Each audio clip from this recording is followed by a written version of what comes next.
أما بعد فأعوذ بالله من الشيطان الرجيم.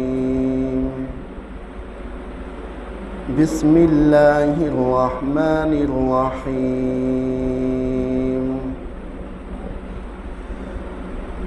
أم حسبتم أن تدخلوا الجنة ولما يأتكم مثل الذين خلوا من قبلكم مستهم البأساء والضراء صدق الله العظيم وصدق رسوله النبي الكريم ونحن على ذلك لمن الشاهدين والشاكرين والحمد لله رب العالمين. میرے انتہائی قابل احترام بزرگوں، بھائیوں، دوستوں، قرآن مجید کی ایک آیات مبارکہ تلاوت کی ہے۔ دعا ہے کہ اللہ رب العزت صحیح بات کرنے کی توفیق عطا فرمائے، اور اس کے بعد ہم سب کو اس کے اوپر عمل کرنے کی بھی توفیق عطا فرمائے۔ اللہ تعالیٰ نے انسان کو دنیا کے اندر بے شمار نعمتوں سے نوازا ہے۔ انسان جس طرف نظر اٹھائے، جس طرف بھی دیکھے، اس کو ہر جگہ پر، ہر لمحے اللہ تعالیٰ کی کوئی نہ کوئی نعمت انسان کو نظر آتی ہے۔ تو پھر جب انسان کو اللہ نے نعمتیں دی تو یہاں پر اللہ کا حکم انسان کی طرف متوجہ ہوتا ہے کہ انسان جتنی بھی نعمتیں میں نے تمہیں دی ہیں، تم ان تمام نعمتوں کا شکر ادا کرو۔ اگر انسان صحت مند ہے، تندرست ہے، تو یہ تندرستگی، یہ صحت اللہ تعالیٰ کی طرف سے ایک بہت بڑا انعام ہے۔ تو لہٰذا اس کا شکر ادا کیسے کیا جائے؟ تو یہ چیز بھی ہمیں شریعت نے بتایا ہے، یہ چیز بھی ہمیں قرآن نے بتایا ہے، اور یہ چیز بھی ہمیں اللہ کے نبی علیہ السلام بتا کر گئے ہیں کہ انسان کیسے شکر ادا کرے۔ سب سے پہلے شکر کا طریقہ یہ ہے کہ وہ اپنے اقوال سے، وہ اپنے افعال سے، وہ اپنے اعمال سے ہر وقت اللہ رب العزت کا شکریہ ادا کرے۔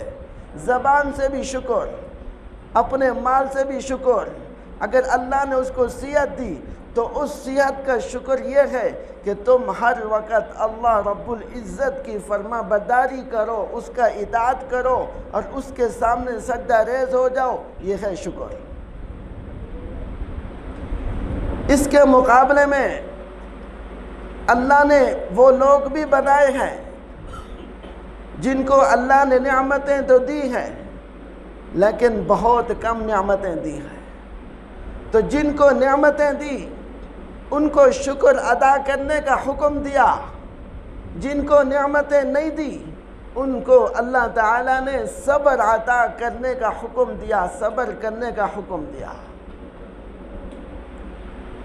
جو آیات میں نے تلاوت کی تو اس آیات کے اندر اللہ فرماتے ہیں ام حسبتم ان تدخلوا الجنہ ولما یأتکم مثل الذین خلوا من قبلکم مستهم البأساء والضراء حتی یقول الرسول، کہ اللہ تعالیٰ نے جتنے بھی انسان پہلے بنائے ہیں، وہ چاہے انبیاء ہوں، وہ چاہے امتی ہوں، اللہ تعالیٰ نے ان کو اتنے تکلیفیں دی حتیٰ کہ رسول خود کہنے لگے حتیٰ یقول الرسول والذین آمنوا معه متی نصر اللہ، کہ اللہ تعالیٰ کی مدد کب آئے گی۔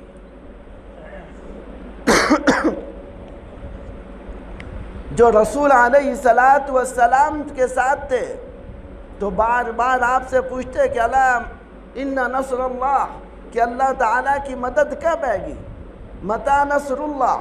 تو آپ علیہ السلام نے فرمایا کہ الا ان نصر اللہ قریب، کہ اللہ تعالیٰ کی مدد بہت قریب ہے۔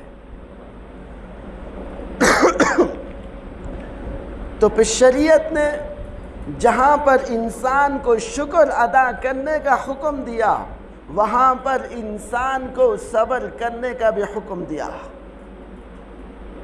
قرآن مجید کے اندر غالباً 90 آیات ایسی ہیں کہ جن آیات کے اندر اللہ تعالیٰ نے اپنے بندوں کو ہر وقت صبر کرنے کا حکم دیا۔ نعمت ہے تو شکر، نعمت نہیں تو صبر، تکلیف آئی تو صبر، مصیبت آئی تو صبر، پریشانی آئی تو صبر۔ حالات ایسے بن گئے جو انسان کی سوچ کے موافق نہیں، جو انسان کی صحت کے موافق نہیں، تو اس وقت بھی انسان کو صبر کرنے کا حکم دیا گیا۔ گویا کہ کوئی لمحہ، کوئی وقت ایسا نہیں ہے کہ جس وقت اللہ کے نبی علیہ السلام نے ہمیں صبر کے بارے میں نہ کہا ہو۔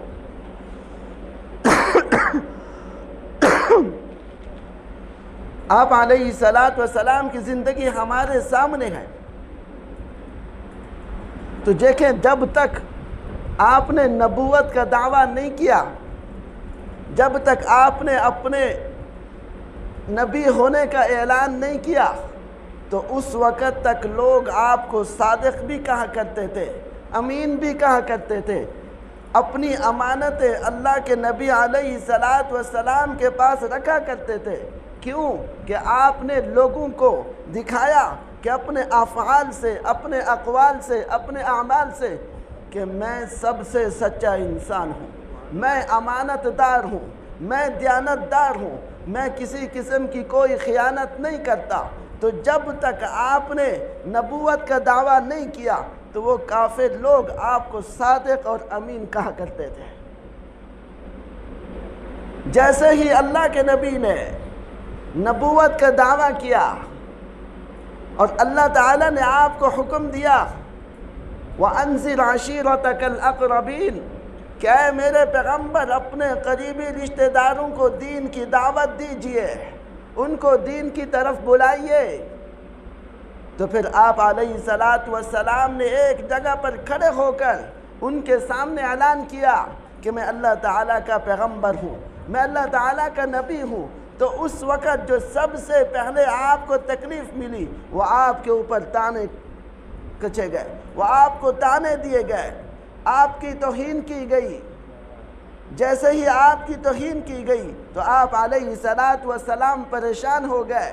کیوں؟ کہ اب حالات نے رخ موڑ لیا کہ کل تک وہ لوگ مجھے صادق کہا کرتے تھے، کل تک وہ لوگ مجھے سچے کہا کرتے تھے، جیسے میں نے ان کو دین کی دعوت دی تو یہ لوگ آج مجھے جھوٹا کہنے لگے، یہ لوگ مجھے مجنون کہنے لگے، یہ لوگ نعوذ باللہ مجھے جادوگر کہنے لگے۔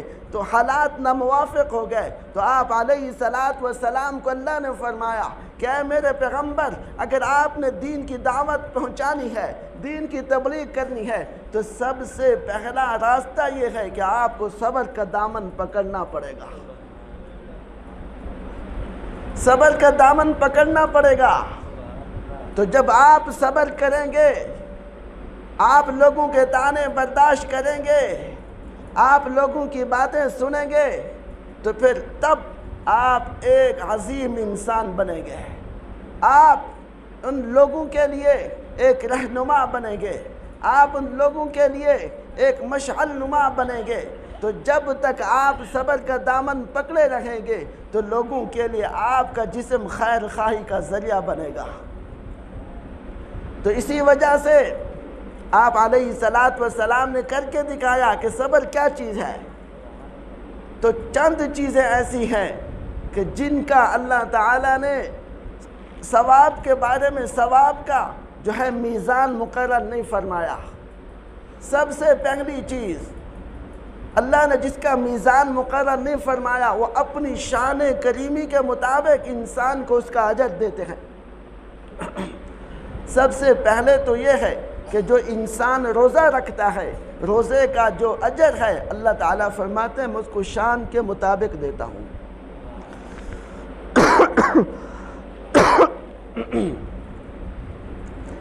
اپنی شان کے مطابق روزے کا اجر دیتا ہوں، کیونکہ اللہ تعالیٰ نے فرمایا کہ روزہ میرے لیے ہے، میں ہی اس کا بدلہ دیتا ہوں۔ ایک یہ چیز جس کا کوئی میزان مقرر نہیں فرمایا۔ دوسرا صبر، کہ صبر کرو، تکلیف آ جائے صبر کرو، تو صبر کبھی اللہ تعالیٰ نے کوئی پیمانہ مقرر نہیں فرمایا۔ تو پانی کی نوے پانی۔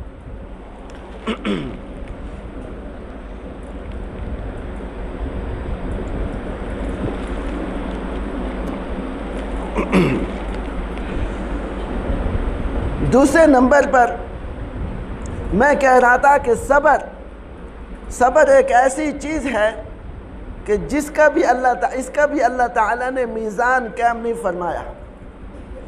جو انسان صبر کرتا ہے اللہ تعالیٰ اس کو بھی اپنے شان کریمی کے مطابق بدلہ دیتے ہیں۔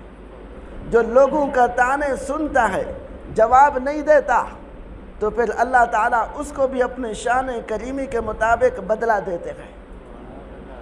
تو آپ علیہ السلام کی سیرت کو دیکھیں تو آپ علیہ السلام نے ہر جگہ پر صبر کا دامن پکڑا، ہر جگہ پر صبر کی تلقین کی، ہر جگہ پر اپنے صحابہ کو صبر کرنے کا طریقہ سکھلایا۔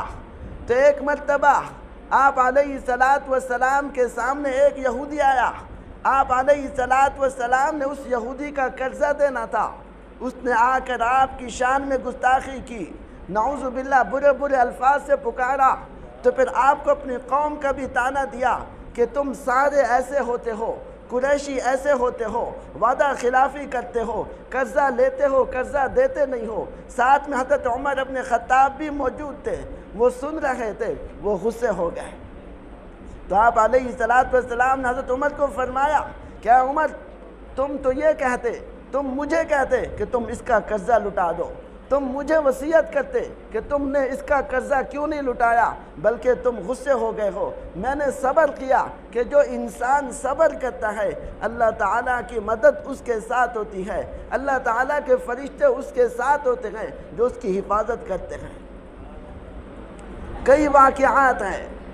تو آپ علیہ السلام نے جب دین کی دعوت دی، دین کے کام کی محنت کی، تو آپ علیہ السلام کو جو اللہ کی طرف سے حکم ملا وہ صبر کا حکم تھا۔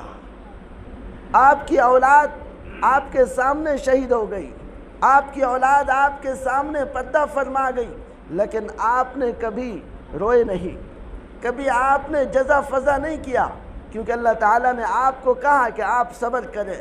آپ کی ایک بیٹی حضرت فاطمہ تھی جو آپ کی زندگی میں دنیا سے نہیں گئی، باقی جتنی بھی اولادیں ہیں وہ آپ کی بیٹیاں، آپ کے بیٹے آپ کی زندگی کے اندر، آپ کی موجودگی کے اندر وہ دنیا سے چلے گئے، لیکن آپ نے کبھی اللہ سے شکوہ نہیں کیا۔ اگر ہمارے ہاں کوئی تکلیف آتی ہے، کوئی مصیبت آتی ہے تو ہم لوگوں کے سامنے بیٹھ کر اللہ کا شکوہ کرنے لگتے ہیں، لوگوں کے سامنے بیٹھ کر اللہ کی شکایت کرنے لگتے ہیں کہ نعوذ باللہ ہم ہی ملے تھے، ساری تکلیفیں ہمیں ہی ملنی تھی، ساری مصیبتیں، ساری پریشانیاں ہمیں ہی ملنی تھی۔ لیکن اللہ تعالیٰ خود قرآن کے اندر فرماتے ہیں وَلَنَبْلُوَنَّكُمْ، کہ میں تمہیں ضرور بضرور آزماؤں گا، کہ اگر تم ایمان والے ہو تو ایمان والوں کو میں مختلف طریقوں سے آزماؤں گا۔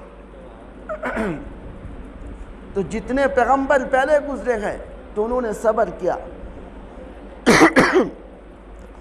آپ کی امت جتنی امتیں پہلے گزری ہیں انہوں نے بھی صبر کیا، تو لہٰذا آپ علیہ السلام نے بھی اپنی امت کو صبر کا دامن پکڑنے کا کہا ہے۔ روٹی ملے تب شکر، نہ ملے تو صبر، حضرت عائشہ رضی اللہ تعالی عنہ فرماتی ہے کہ کئی دن گزر جاتے تھے کہ ہمارے ہاں چولہا نہیں جلتا تھا، ہمارے ہاں آگ نہیں جلتی تھی، تو آگ والی جگہ پر گھاس اگ آتی تھی، کیونکہ جہاں پر آگ ہوتی ہے وہاں گھاس نہیں ہوتی، تو جہاں پر گھاس ہوتی ہے وہاں آگ نہیں ہوتی، تو لہٰذا گھاس اگ گئی۔ تو حضرت عائشہ فرماتی ہے کہ کئی دن ہم صبر کیا کرتے تھے، ہم شکر کیا کرتے تھے کہ ایک وقت کا کھانا ملے تب شکر، نہ ملے تو صبر۔ تو آج تو ہم 3 وقت کھانا کھاتے ہیں، صبح کو بھی کھاتے ہیں، دوپہر کو بھی کھاتے ہیں، شام کو بھی کھاتے ہیں، اگر ایک ٹائم نہ ملے تو ہم اللہ کے شکوے کرنا شروع کر دیتے ہیں۔ تو لہٰذا انسان کو سب سے پہلا جو درس دیا گیا وہ یہ کہ اللہ کی نعمتوں کے اوپر شکر، اگر نہ ملے تو صبر۔ ہمیں تکلیف پہنچتی ہے تو ہم کیا سے کیا طریقے اپناتے ہیں، ہم اپنے آپ کو مارنے کی کوشش کرتے ہیں، ہم اپنے آپ کو نقصان پہنچانے کی کوشش کرتے ہیں۔ یہ ساری چیزیں کیوں ہیں؟ کیونکہ ہمارے پاس اسلام کا علم نہیں، ہمارے پاس آپ علیہ الصلاۃ والسلام کی سیرت نہیں، ہمارے پاس صحابہ کا تذکرے نہیں، صحابہ کی قربانیوں کے واقعات نہیں کہ وہ کیسے انہوں نے صبر کیا، کیسے انہوں نے برداشت کیا، کیسے انہوں نے امت کے سامنے اپنے آپ کو پیش کیا کہ یہ ہوتا ہے صبر۔ تو آپ علیہ الصلاۃ والسلام طیف تشریف لے گئے تو طیف کے لوگوں نے آپ کی بات نہیں سنی، بلکہ آپ کو تکلیف پہنچائی، آپ کو نقصان پہنچایا، تو آپ نے اس وقت بھی کیا صبر کیا، کیا مثال دی۔ فرشتے بھی موجود ہیں، اگر آپ حکم دیں تو ہم ان کو بھی ختم کر دیں، تو آپ علیہ الصلاۃ والسلام نے صبر سے کام لیا۔ آپ نے کیا فرمایا؟ آپ نے فرمایا کہ اگر یہ لوگ مسلمان نہیں ہوتے تو ان کی اولاد میں سے کوئی نہ کوئی مسلمان ہوگا، تو آپ نے ان کی بد دعا کے لیے ہاتھ نہیں اٹھائے بلکہ آپ نے صبر کیا۔ تو جب صبر کیا تو پھر اللہ تعالیٰ نے کیا معاملہ فرمایا، تو آپ کو امام الانبیاء بنایا، آپ کو سید الاولین والآخرین بنایا، امامت جو ہے وہ انبیاء کی امامت آپ کو عطا کی، کیونکہ آپ نے صبر کیا۔ تو لہٰذا اگر ہمیں کوئی تکلیف پہنچتی ہے، کوئی مصیبت پہنچتی ہے، تو اس وقت ہمیں صبر کا دامن پکڑنا چاہیے۔ فرمایا کہ جو صبر کرتا ہے، صبر حدیث کے اندر آتا ہے، آپ علیہ الصلاۃ والسلام نے فرمایا کہ صبر جو ہے وہ نصف ایمان ہے، شکر جو ہے وہ نصف ایمان ہے، اور یقین جو ہے وہ کامل ایمان ہے۔ ایمان اس وقت آئے گا تو جب ہماری زندگی کے اندر صبر ہوگا، ایمان اس وقت آئے گا جب ہماری زندگی کے اندر شکر ہوگا، تو یہ دونوں چیزیں جب ہماری زندگی کے اندر موجود ہوں گی تو اس وقت ہم کامل مومن بنیں گے۔ تکلیف آئے گی تو ہم صبر کریں، روٹی ملے شکر کریں، نہ ملے تو صبر کریں۔ یہ ہے آپ علیہ الصلاۃ والسلام کی سیرت کا خلاصہ کہ ہر وقت تم اللہ تعالیٰ کا شکر ادا کرو، ہر وقت تم صبر کرو۔ ایک بڑے بزرگ تھے، وہ بیت اللہ کے اندر طواف کر رہے تھے، تو ایک عورت تھی وہ اللہ تعالیٰ سے کہہ رہی تھی کہ اے اللہ میں اس حال میں بھی راضی ہوں، اس حال میں بھی راضی ہوں۔ تو بزرگوں نے ان سے پوچھا کہ کیا حالت ہے آپ کی؟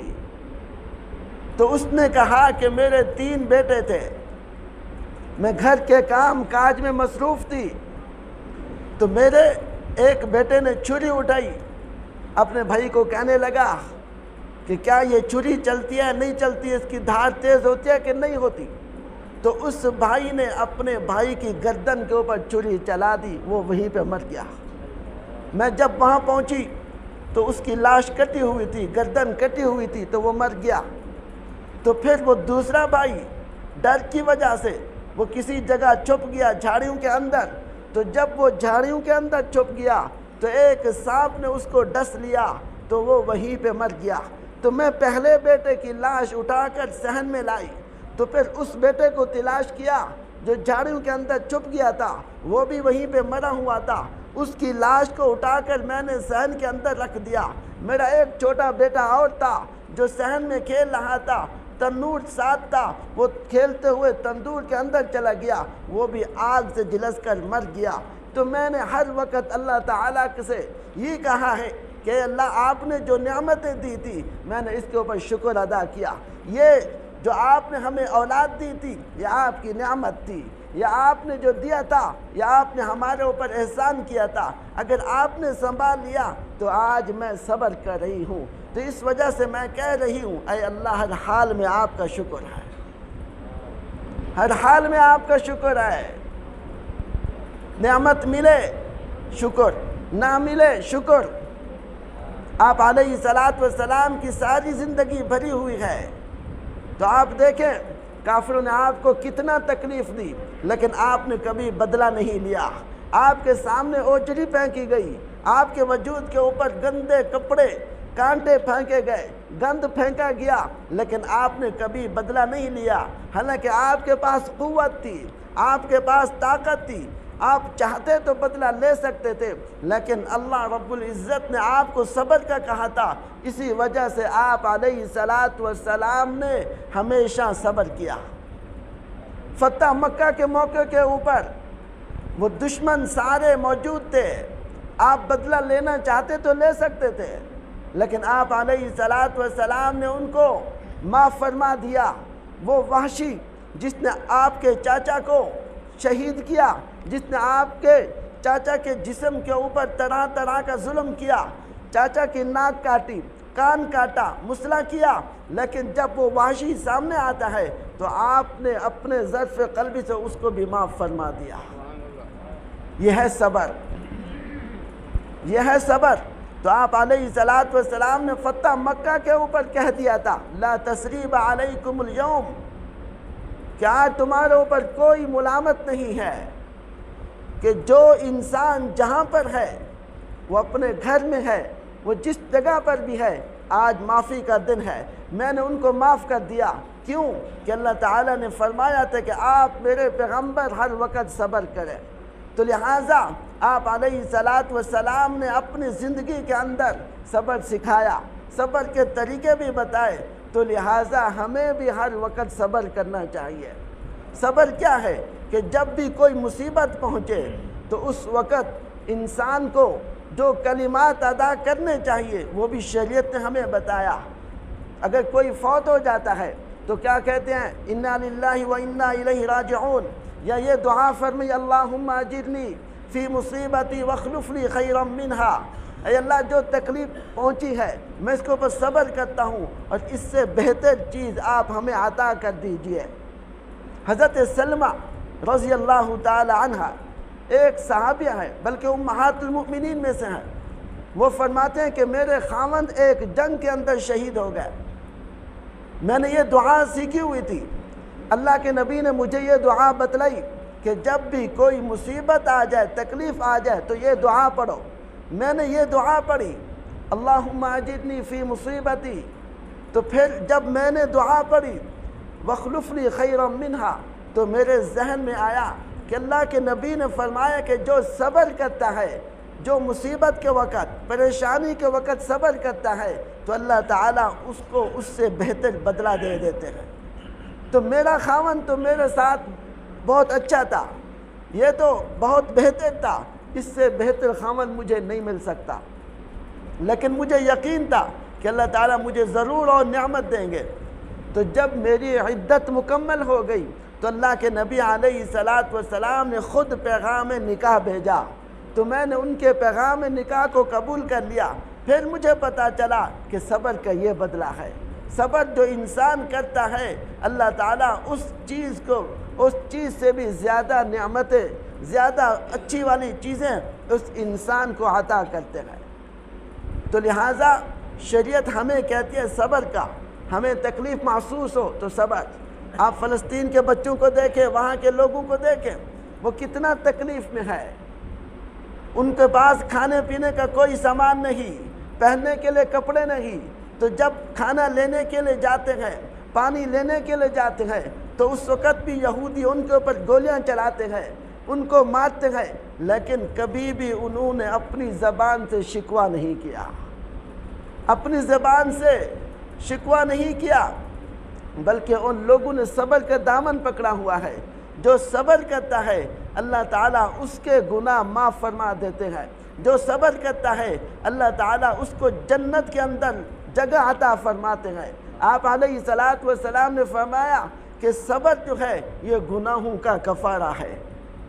جو انسان گناہ کرتا ہے، اگر اس کے اوپر کوئی مصیبت آتی ہے، کوئی تکلیف آتی ہے تو وہ صبر کرتا ہے، تو جو صبر کرتا ہے اس صبر کے نتیجے میں اللہ تعالیٰ اس کے سارے گناہوں کو معاف فرما دیتے ہیں۔ تو لہٰذا اگر ہمیں کوئی تکلیف محسوس ہو، کوئی پریشانی محسوس ہو، تو ہم اس وقت پریشان ہونے کی بات نہیں ہے، بلکہ شریعت نے ہمیں تسلی دی۔ شریعت نے بتلایا، کیا بتلایا کہ تقدیر جو ہے وہ انسان کو بہت بلند حوصلہ دیتی ہے، کہ ہم کہتے ہیں کہ تقدیر میں ایسے لکھا ہوا تھا، تو امام مفصل لکھا ہے آمنت باللہ وملائکتہ وکتبہ ورسلہ والیوم الآخر والقدر خیرہ وشرہ من اللہ تعالی والبعث بعد الموت، کہ جو انسان تقدیر کے اوپر یقین رکھتا ہے اس کی ساری مصیبتیں پھر ہلکی ہو جاتی ہیں، اس کی ساری تکلیفیں ہلکی ہو جاتی ہیں۔ کیوں؟ کہ اس کو پتہ ہے کہ اللہ کے نبی علیہ السلام نے ہر پریشانی کے اندر صبر کیا، ہر مصیبت کے اندر صبر کیا۔ صرف آپ نے نہیں کیا، بلکہ آپ سے پہلے جتنے بھی پیغمبر آئے ہیں، آپ سے پہلے جتنے بھی امتیں آئے ہیں، اللہ تعالیٰ فرماتے ہیں وَزُلْزِلُوا حَتَّى يَقُولَ الرَّسُولُ، ہم نے ان کو اتنا آزمائش میں مبتلا کیا، اتنا مبتلا کیا کہ وہ بے ساختہ کہنے لگے کہ اللہ تعالیٰ کی مدد کب آئے گی؟ ہمارے اوپر تو کوئی تکلیف نہیں ہے، ہمارے اوپر تو کوئی مصیبت نہیں ہے، تو لہٰذا ہمیں چاہیے کہ ہم ہر وقت زبان سے اللہ تعالیٰ کا شکر ادا کریں۔ اگر گھر کے حالات موافق نہیں تو صبر کریں، کوئی تکلیف ہے تو صبر کریں، اللہ کے سامنے، بندوں کے سامنے اللہ کا شکوہ نہ کریں۔ جو اللہ کا شکوہ کرتا ہے سمجھو کہ اس کے ایمان کے جانے کا خطرہ ہوتا ہے۔ تو اگر اپنے آپ کو محفوظ رکھنا چاہتے ہیں اس سے، تو ہر وقت زبان سے صبر، ہر وقت زبان سے شکر، اپنے اعمال سے بھی، اپنے اقوال سے بھی، اپنے افعال سے بھی ہر وقت اللہ تعالیٰ کی بندگی اور اس کا شکر کرے۔ تو جو انسان شکر کرتا ہے، آپ علیہ السلام نے فرمایا کہ وہ جنت میں میرے ساتھ ہوگا۔ آپ علیہ السلام نے فرمایا کہ وہ صبر بخشش کا ذریعہ ہے، وہ انسان بخشا جائے گا۔ تو لہٰذا ہمیں بھی صبر کرنے چاہیے۔ دعا ہے کہ جو کچھ کہا اللہ رب العزت عمل کی توفیق عطا فرمائے۔ وآخر دعوانا